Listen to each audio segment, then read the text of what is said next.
To start the session, we call Professor Alain Aspect, Institute d'Optique.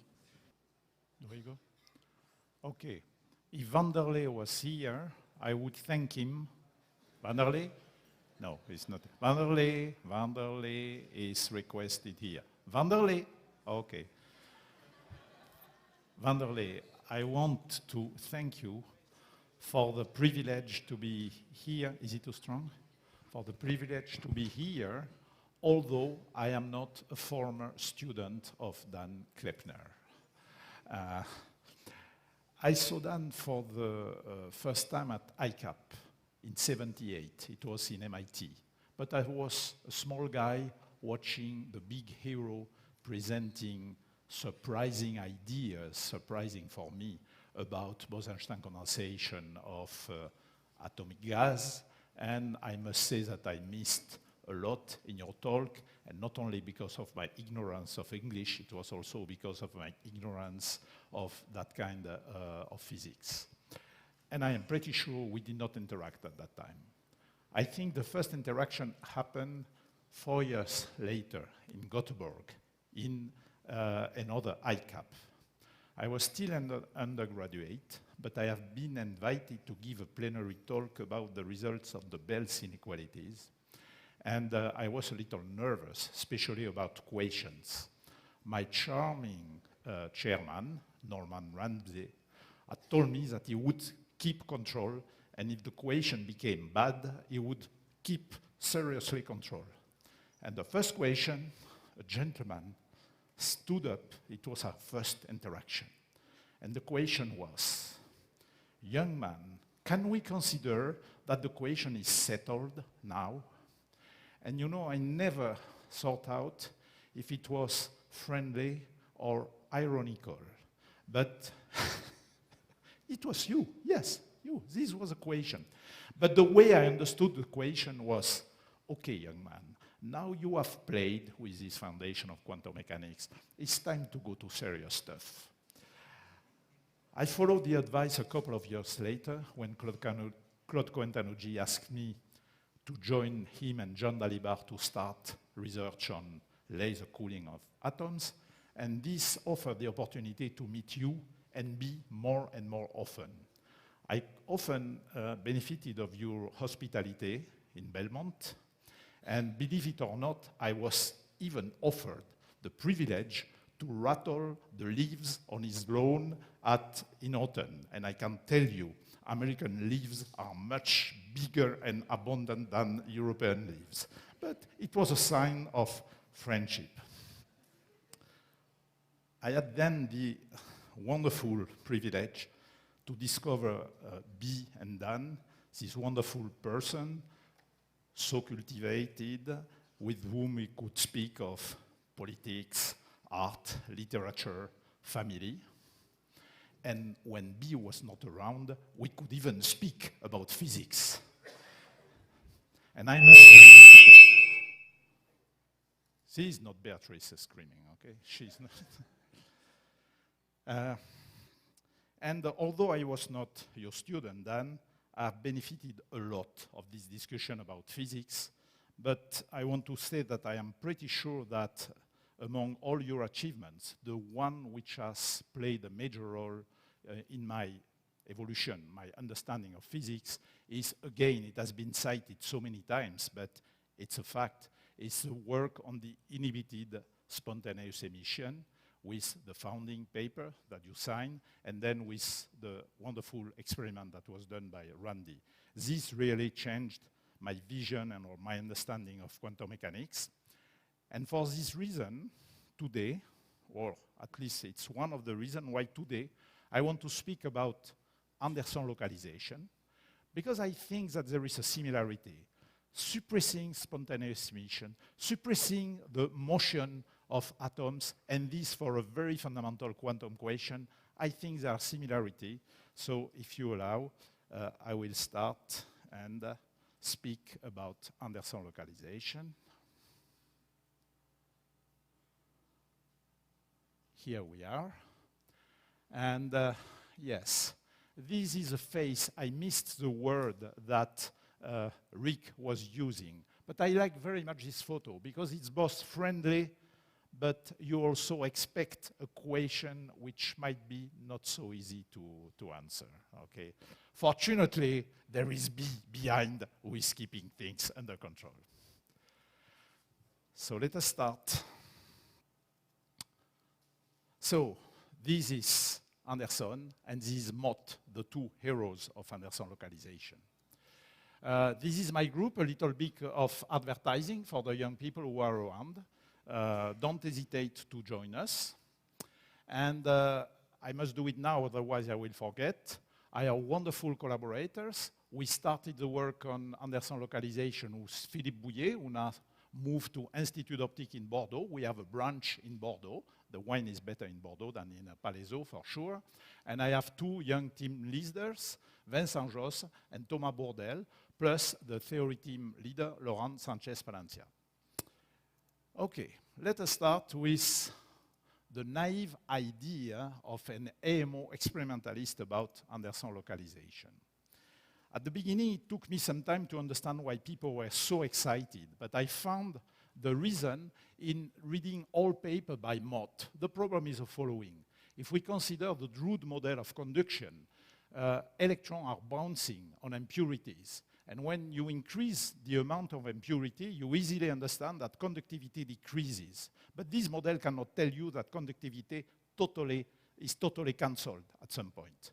And the model which was proposed by Anderson is a model based on quantum mechanics where precisely beyond a certain level of disorder, then it's not only reduced conductivity, it's a totally cancelled conductivity. This is a problem that people wanted to solve. The model of Anderson is a model of condensed matter physics. We heard of that this morning by Massimo. It's a model in which you have the tight binding model where electrons jump by tunneling from one side to another side. And when the matrix elements for tunneling are large enough, then you have an extending wave function. And what Anderson did is showing that if you add disorder by pulling the bottom of the wells up or down, and the amount of disorder is proportional to the spread here in the bottom of the energy, then he showed that at some point, rather than an extending wave function, you have a wave function with an exponentially decaying profile. For people working with waves, like us, the idea is slightly different, but there is an equivalence between the two models. The idea is the following. In a perfect medium, we have a wave propagating freely. This is equivalent of that. But if we add scattering centers, when the rate of scattering is large enough, rather than propagating like that, there is a moment where the wave can no longer propagate. I again make a little advertising with this paper that we wrote with Massimo and where we explain all that. Doesn't want to work? Okay, let's do it this way. Now I want to flash rapidly a naive and a simple way of understanding Anderson localization, which is useful because it allows to emphasize the most important ideas.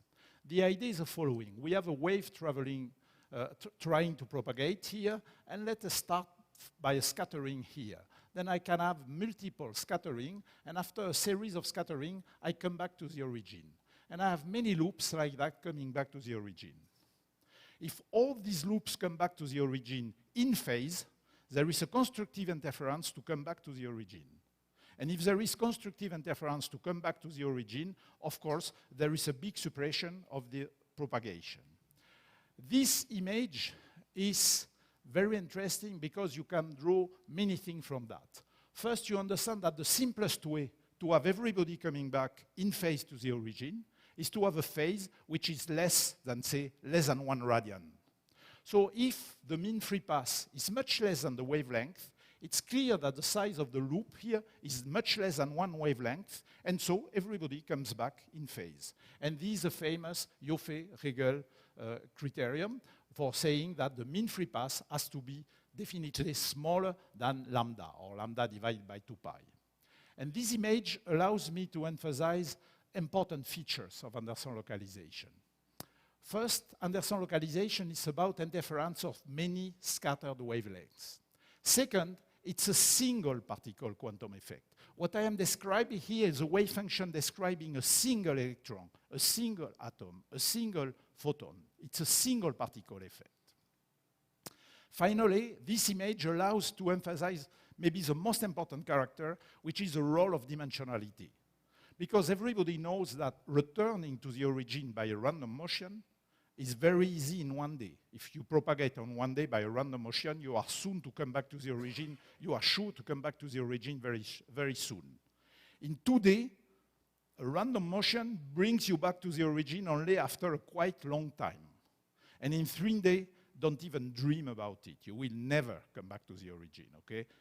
And so you understand the strong role of dimensionality. It's very easy to localize in one day. It's very difficult in 3D. This is why you have this criterion, the Joffe-Regel criterion, which is very demanding here. And in 2D, that's a marginal case between the two situations. So I like very much this image because it allows to understand this fundamental feature, which can be demonstrated by very sophisticated theoretical reasoning. Doesn't work. Okay, I will skip that rapidly, otherwise Vanderlei will be very unhappy. But people have tried for decades to observe Anderson localization with waves. And let's suppose you try to do it with light. What will be the main problem? You want to have a very short mean-free path. Because you want a very short mean-free path, you want to have particles scattering strongly, which means a large contrast in the index of refraction. But when you have a large contrast in the index of refraction, it's very difficult to avoid some absorption. So let's suppose that you observe that there is an exponential decay. I am going to claim Anderson localization. People are just going to tell me, no, there is a residual absorption, and what you observe is just the usual Baire-Lambert law, okay? And so the difficulty for people trying to observe Anderson localization with light is to demonstrate that the exponential decay that they observe is not due to absorption. Eventually, finally, there are a series of experiments which are convincing, notably in Florence, also in Constance. And there are experiments in 2D and 1D. One is in the Weizmann Institute, the other one in Technion, which work. There are also a series of interesting experiments with acoustic waves, but I have no time to describe them. Now, of course, if I emphasize the difficulty for other people, is to publicize, to advertise cold atoms, okay? And in particular, cold atom in laser speckle. Why is it so nice? For many reasons. All of you know that now with the experimental techniques that we have, we can control the dimensionality. We can work 1D, 2D, 3D. We can have wavelengths easily between controllable over many order of magnitude. It's just a matter of which temperature we have. We have pure potential, no absorption, provided that we are far enough from the resonances. And last and not least, compare, for instance, to people working in condensed matter, we have many, many observation tools. You know that. I don't go into details. Of course, with cold atoms, there is a new feature, which is the fact that there are interactions between atoms. And I insisted that Anderson localization originally is about single particle. But as Massimo showed this morning, the reason why Anderson attacked the problem of single particle localization is because it could not work on the problem of interacting particle. So we first attack non-interacting particle, but when they interact, the problem becomes even more interesting. And of course, it is a problem which interests very much theorists. Now, cold atom is very nice. We all know that. When we embarked in that, speckle was not very popular. The reason why speckle is very nice, according to what we have found, is that speckle actually is a disorder which is extremely well known. To make a long story short, we pass a laser beam through a scattering plate, which is a plate with a random phase on the plate. And that means that the classical electric field that I get anywhere here is the sum of many random variables. And so I can apply the central limit theorem, and I know, and this has been verified for decades by people doing optics, that I have a Gaussian random process. Be careful. What is Gaussian is the electric field. And our potential is proportional to the square modulus of the electric field. But we know that the Gaussian process has a wonderful property that all higher order moments can be expressed as a second order moment. And for this reason, the speckle is a very nice disorder that we master and that we understand. In particular, there is a nice property which is useful in our experiment. It is the fact that the distribution of intensity in the speckle is maximum for an intensity which is 0. In other words, in a speckle, there are many dark places, and this will be important at one point. Okay, now, one-day Anderson localization. I will be fast here, because I don't want to make Vanderlei unhappy. And I have something more interesting to say. So one-day Anderson localization, theorists tell you there is no interest in studying Anderson localization because we have a general theorem that everything is localized. Whatever you do, you always have localization in 1D. Well, for us experimentalists, the situation is a little more subtle. Because, for instance, if I am in a situation where the localization length is 1 kilometer and the size of my experiment is 1 millimeter, it's just like being non-localized. Okay, so let us investigate a little more. And when you think a little more, look a particle moving in a speckle potential here. If the energy of the particle is less than the height of two large peaks, particle bounces between the peaks. It's localized. The theorem is true. It's not very exciting, right?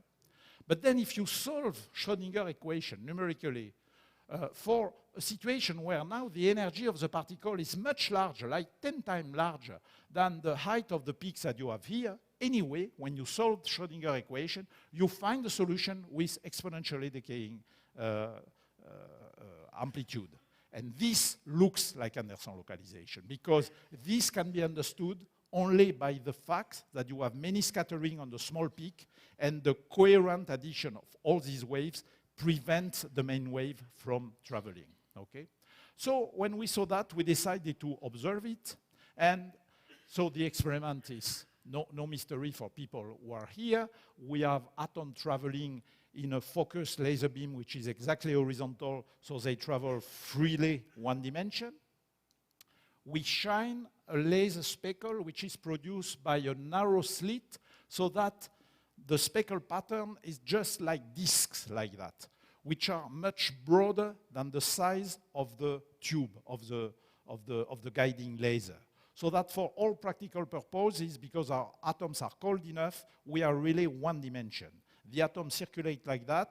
They are in the ground state of the transverse harmonic oscillator, and the speckle pattern is broad in this direction, but it's very sharp along the Z direction. Okay. So with this, what do? We load a BEC here. There is some interaction energy, and then we remove the longitudinal trapping so that the BEC expands. The beauty of it is that we know that there is a maximum velocity which is associated with the initial chemical potential, so we know that there is a maximum velocity, and then we observe what happens. So if there is no speckle, no disorder, then we see a ballistic expansion. Here, the interaction energy is transferred into kinetic energy, and then there is no more interaction energy, and we have just a ballistic spread of the wave packet. Now, what do? We add the disorder, and then after some time, we take a photo. We all know that we can take a photo by just shining resonant laser and doing an absorption image. And this is a real image. It's not an artist view. This is a real image of the profile of the expanding BEC in a regime where we apply the disorder, which means that it starts expanding, and then after a fraction of a second, 1 second, 2 seconds, after a fraction of a second, it stops expanding. And then you can look at the profile which is here. And we are exactly in the situation where the kinetic energy of the atoms, I remind you that we know the kinetic energy because it corresponds to the initial chemical potential. This kinetic energy is 10 times larger than the typical energy of the speckle. So we are really in the regime where the atoms fly high above the mountains, but anyway, we have this exponential profile. To my knowledge, it's the first time that people could see an exponentially localized, Anderson localized wave function. Okay, so here I will skip the fact that, yes, indeed, it's exponential profile. We can fit with the theory. Everything works beautifully. I have just to mention that other groups have been working on that. Massimo told about what they were doing in Florence. It's a different approach of disorder. Rather than having speckle, they have this bichromatic potential. Randy Hewlett has been doing a beautiful experiments. There is also a series of experiments which are related, which is called dynamical localization, which is localization in p-space, in momentum space. Mark Reisen was a pioneer of that, and there is a group in France, Lille, who is doing a beautiful experiment on that. It's related, but somewhat different.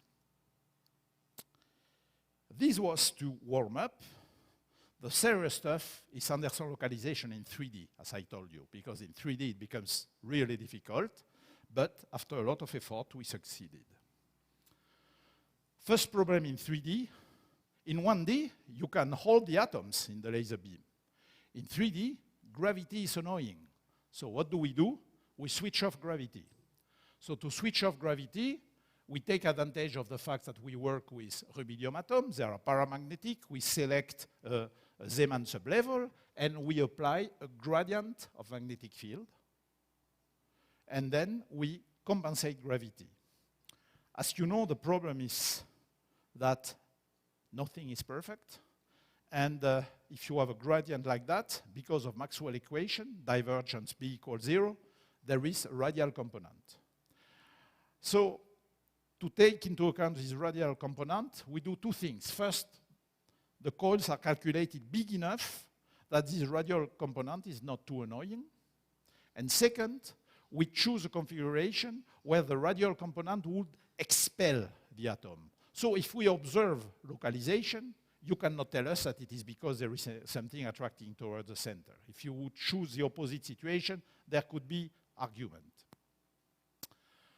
Second difficult thing when you are 3D, so now we have atoms, and they are here, the Bose-Einstein condensate is here, and when we release everything except this vertical gradient, we can keep the atom and observe them for several seconds, okay? And we observe them by some absorption imaging, the standard technique. We have a resonant laser, and we make an image here, and we measure the column density. Now, the second problem is, how do we do a three-dimensional speckle? Of course, theorists would tell us, okay, make a 4 pi light coming. We all know that this is totally impractical. But when you think a little bit of it, it seems that if you have a laser passing through a scattering plate here and making a speckle along this direction, and the same laser, or the laser coherent with the first one, coming along that direction, then you can repeat my argument. What you receive here, say an electromagnetic field, is a sum of many random variables, and now I have a speckle in 3D. Of course, it's not exactly isotropic, but it's really a speckle along with a short correlation range along any direction in space. Of course, for the argument to be correct, we must be sure that everything interferes here, but it is a case if we choose a polarization perpendicular to the plane which is here, that is, we choose a polarization along Y. And with this, it's a real speckle. That is to say, the distribution of intensity is still an exponential one. It's not isotropic, but the autocorrelation radius along each direction in space is very small. In that case, whatever the direction is always less than 0.3 micrometer. We have large aperture objective which are here. So we have a speckle which looks like that in 3D. And then we do the experiment. How do we do the experiment?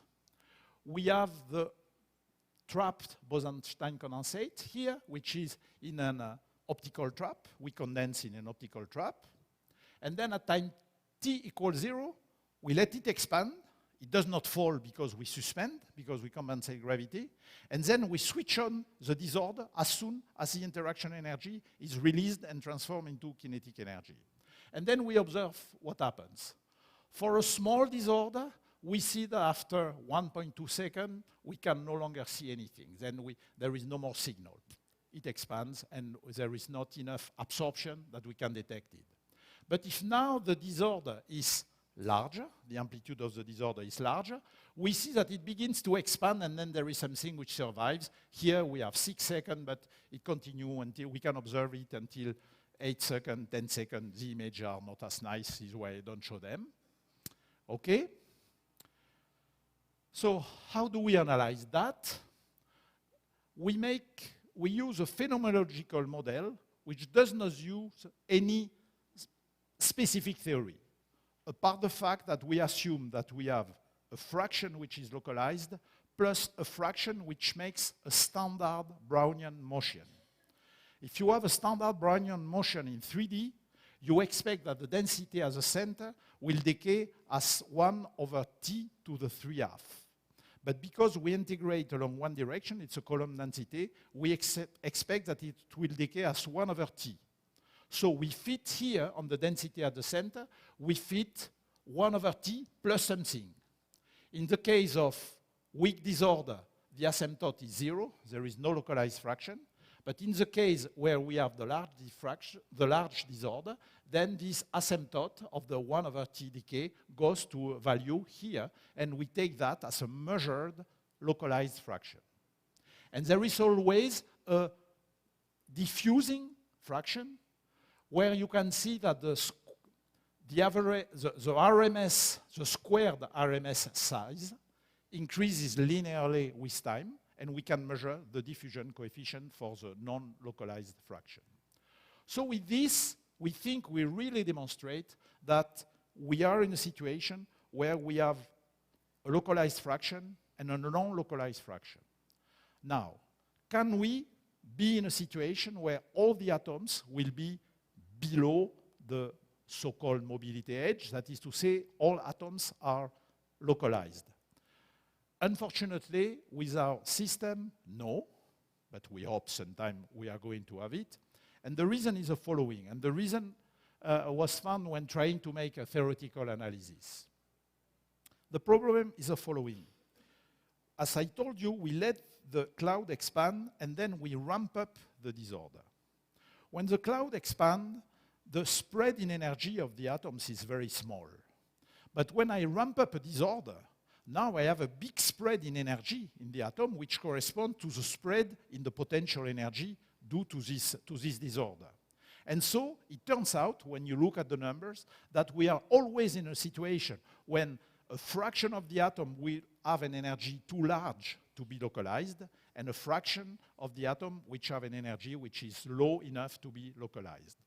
So there are plenty of calculation. We have compared the result of this calculation, which are quite difficult, but we have a good theory group, with the observation. They need one adjustable parameter, which is good news. It means that not everything is understood. There is something to understand. And let's say that we have demonstrated 3D Anderson localization, and that we have not been able to measure the exact value of this threshold for localization because the spread in energy is too large, and, well, we could announce a number, but we think that it would not be nice. I must say that an experiment has been done, an experiment in the same spirit, but in really completely different configuration, has been done by DiMarco in, where is he? Urbana-Champaign? DiMarco? Well, yes, Urbana-Champaign. Okay, so what is the situation for localization in 3D? We have directly observed the fact, I think there is no doubt, that there is one diffusing component and one localized component. We have made a phenomenological, I mean, it relies on basically no theory except that we understand Brownian motion. We have a phenomenological measurement, which is not theory dependent, of the localized fraction and of the diffusion coefficients. And localization cannot be explained by any classical reasoning. What could be a classical explanation for localization? Percolation. You know what is percolation. We have mountains, there are paths, and if you are below the pass, you are stuck in a valley. I emphasize that with a speckle, the probability to have 0 is very large, which means that actually when we calculate the percolation threshold, it's less than 1% than the average altitude of the mountains, which means that what we observe cannot be explained by a classical trapping below the percolation threshold. Another hypothesis could be that we have local minima and that we are trapped in these local minima. It turns out that if you calculate the possibility to trap atoms in these local minima, we are always in a situation where the first level of the harmonic oscillator would be over the altitude, the edge of the trapping potential. So it cannot be in each individual minimum that we are trapped. So the only conclusion is that it has to be a collective trapping, and a collective trapping is exactly what is Anderson localization. So it's hard to conclude that it is not Anderson localization, but we think that something is still missing in our experiment. What is missing is the smoking gun that coherence plays an important role. Because Anderson is really something extremely coherent. So we would like to have a proof that coherence plays a role. At this point, we have decided to study a localization phenomenon, which is simpler than Anderson localization. It's called weak localization. And to demonstrate that, yes, we are on the way of having a real coherent phenomenon. So what we have done is studying coherent backscattering. This is how we have done the experiment. We have observed coherent backscattering in 2 dimensions, and this is the way we do the experiment. Now here, we have only one of our plates for making the speckle, but now this plate is not a thin slit, it's really a big aperture. So you have to think of the speckle as grains like that and with some Rayleigh length. So it's just like many rods randomly placed, okay? So we have rods like that along the x direction, and we are going to launch the atoms in the zy plane. So we are going to observe 2D evolution of the atom because we launch them in the symmetry axis of this problem. Now here, what are we going to do? We are going to launch the atom, and at a certain moment, we switch off everything, we switch off the disorder, and we let the atom expand. But again, we have still this compensation of gravity, so we can make an extremely long time of flight, which allows us to have a very good accuracy in the measurement of the velocity. So first, we do that at time t equals 0, and here is a plot of the velocity in the 2-dimensional plane that we have here. So it's a plot of py, pz.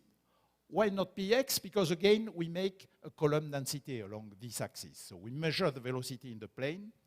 And here, for those who can look at this picture, you have the beautiful demonstration that at time equals 0, we have atoms with an extremely well-defined velocity along a precise direction. Here is a number. The velocity is 3.3 meter with a spread of 3.3 millimeter per second with a spread of 0.2 millimeter per second. It's a real tour de force. The way they do it is the following. It's a so-called delta kick cooling method. The atoms are confined here, and at time t equals 0, you let them expand.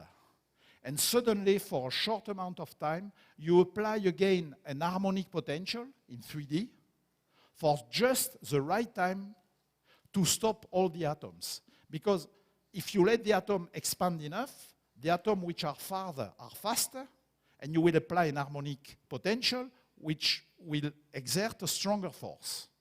And so it's miraculous. You let the atom expand, you apply the harmonic potential, and then everybody is stopped, really stopped. And then you apply a gradient timeout already, and then I'm finished. And then you apply a delta kick, a kick, a magnetic kick, and then all the atoms go like that. And then I show you the picture. So initially all the atoms move along this axis, and after a while you see the atom, the momentum of the atom on a circle. Why? It's elastic scattering. Elastic scattering means the modulus of the momentum is conserved. So they scatter on a circle, but then after a while, what you see? You have no longer any remembrance of the initial direction, but there is a peak in the backward direction. This is a coherent backscattering peak. I'm not going to explain in detail because I promise not to be too long. But the fact is that we can explain easily this peak with very simple concepts. It doesn't demand big theory. And this is really a smoking gun that in the phenomenon we have coherence. So this is called weak localization. It's the first appearance of a localization phenomenon. If you go with a bigger effect, then you are going to have diagram, you are going to have coherent backscattering here, coherent backscattering or backscattering, a series of diagrams, and when you make a resummation of all these diagrams, you get Anderson localization. So this is what we want to explore. So with this, I can just tell you what we are going to do. We are going to achieve a better control of the atom energy in disorder. Rather than having a beam spread, we are going to have a narrow spread in the energy of the atoms. And with this, we are going to study more and more. We will add control interaction, which is a big challenge for theory. And with this, I think we have a quantum simulator. I just want to finish with this beautiful picture provided by Bill. Thank you, Bill.